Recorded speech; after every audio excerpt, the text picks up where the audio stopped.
कैमटेक Gwalior rail मंत्रालय के अधीन रेलवे में अनुरक्षण तकनीकों और कार्य प्रणाली के उन्नयन के लिए एक केंद्रीकृत बहुविषयक प्रतिष्ठित केंद्र है। यह केंद्र रेलवे के विभिन्न स्थापनाओं, उपकरणों एवं प्रणालियों के रखरखाव के लिए तकनीकी पुस्तकों व मैनुअल इत्यादि प्रकाशित करता है एवं सेमिनार, वेबिनार के माध्यम से प्रशिक्षण भी प्रदान करता है, जिससे सिस्टम की विश्वसनीयता और दक्षता में सुधार करने में तकनीकी स्टाफ को सहायता मिल सके। यह वीडियो श्रृंखला 132 केवी से 27 केवी कन्वेंशनल रेलवे ट्रैक्शन सब स्टेशनों के उपकरणों के रखरखाव की सही मेंटेनेंस प्रैक्टिस को समझने एवं उपकरणों को उचित अवस्था में रखने में फील्ड इंजीनियरों के लिए उपयोगी सिद्ध होगी। यह वीडियो रेलवे ट्रैक्शन सब स्टेशनों में लगे पोटेंशियल ट्रांसफॉर्मरों के रखरखाव और परीक्षण से संबंधित है। आमतौर पर टीएसएस में 132 केवी पीटी का उपयोग केवल एबीटी मीटरिंग सिस्टम में किया जाता है, लेकिन 132 केवी पीटी कुछ टीएसएसओ में वोल्टेज इंडिकेशन के लिए एचबीसीबी और टीआर के बीच में लगाई जाती हैं। 25 kV PT single phase power transformer के सेकेंडरी साइड के गैंट्री पर ओएचई फीडर सर्किट और कैपेसिटर बैंक सर्किट में मीटरिंग, सुरक्षात्मक व इंडिकेशन उपकरणों के लिए वोल्टेज को मापने के लिए लगाई जाती हैं। यह पोटेंशियल ट्रांसफॉर्मर इन विभिन्न रेशियो में उपयोग किए जाते हैं। पोटेंशियल ट्रांसफार्मर का रखरखाव। पोटेंशियल ट्रांसफार्मर का रखरखाव अलग अलग समय अवधि में अलग अलग शेड्यूलों द्वारा किया जाता है। त्रैमासिक शेड्यूल, अर्धवार्षिक शेड्यूल एवं वार्षिक शेड्यूल। त्रैमासिक शेड्यूल। त्रैमासिक शेड्यूल में पोर्सलेन इंसुलेटर की सतह की जांच करना, रस्टिंग या ओवरहीटिंग के लिए टर्मिनल कनेक्टरों की जांच करना, बुशिंग में ऑयल के स्तर की जांच करना, फ्यूज एवं न्यूट्रल लिंक के ओवरहीटिंग के जांच करना, अर्थिंग कनेक्शन की जांच जैसे इत्यादि कार्य शामिल हैं। अर्धवार्षिक शेड्यूल। अर्धवार्षिक शेड्यूल में त्रैमासिक शेड्यूल के अतिरिक्त इंसुलेशन रेजिस्टेंस को मापना एवं थर्मोग्राफी करना जैसे इत्यादि कार्य शामिल हैं। वार्षिक शेड्यूल। वार्षिक शेड्यूल में अर्धवार्षिक एवं त्रैमासिक शेड्यूल के अतिरिक्त अर्थ कनेक्शन की जांच करना एवं रेशियो परीक्षण जैसे इत्यादि कार्य शामिल हैं। रखरखाव से पहले ली जाने वाली सुरक्षात्मक सावधानियां। उपकरण और व्यक्तिगत सुरक्षा के लिए यह सुनिश्चित करें कि सर्किट ब्रेकर को ओपन करके विद्युत की आपूर्ति को बंद कर दिया गया है और आइसोलेटरों को ओपन करके आइसोलेशन कर दिया गया है। तत्पश्चात फिर रखरखाव किए जाने वाली पीटी के दोनों सिरों पर डिस्चार्ज रॉड लगाएं और रेसिडुअल चार्ज को डिस्चार्ज करें। इसके बाद पीटी के एचवी टर्मिनल के कनेक्शन खोलें और साथ ही व्यक्तिगत सुरक्षा उपकरण जैसे विद्युतरोधी जूते, हेलमेट इत्यादि का उपयोग भी सुनिश्चित करें।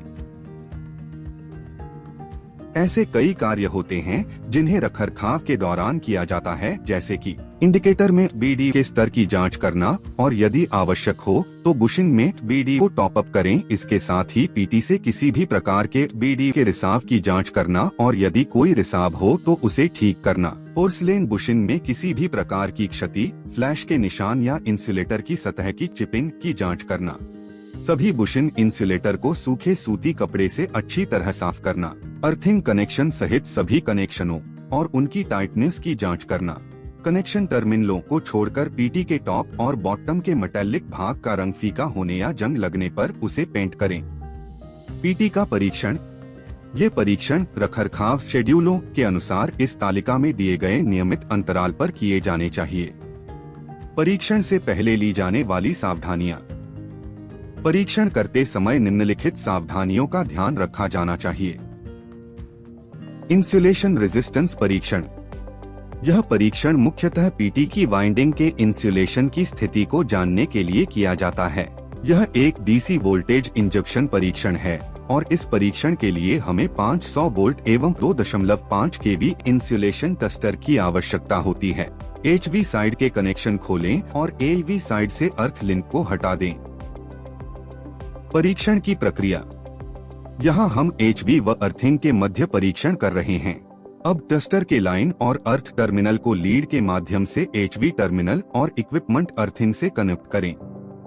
उसके बाद सभी कनेक्शनों की जांच करें और परीक्षण वोल्टेज स्तर को 2.5 केवी सिलेक्ट करें। अब जब हम टेस्ट बटन दबाते हैं तो डीसी वोल्टेज एचवी टर्मिनल और अर्थ टर्मिनल पर लगाया जाता है, जिससे टेस्ट सर्किट में अर्थ लीकेज करंट का प्रवाह होने लगता है।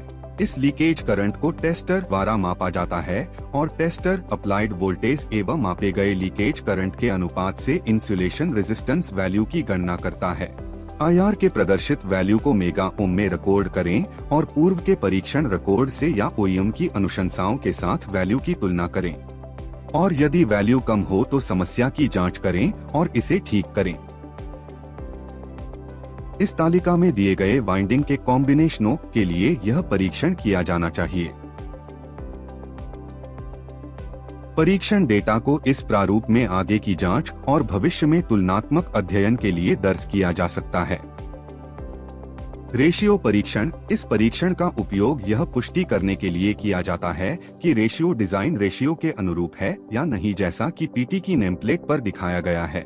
यह परीक्षण या तो टर्न रेशियो किट द्वारा या प्राइमरी इंजेक्शन किट, वेरिएक और क्लैंप मीटर द्वारा किया जाता है। सभी कनेक्शनों को खोलें और एलवी की तरफ की अर्थ लिंक को हटा दें। ऑटो रेशियो टेस्ट किट द्वारा वोल्टेज रेशियो टेस्ट।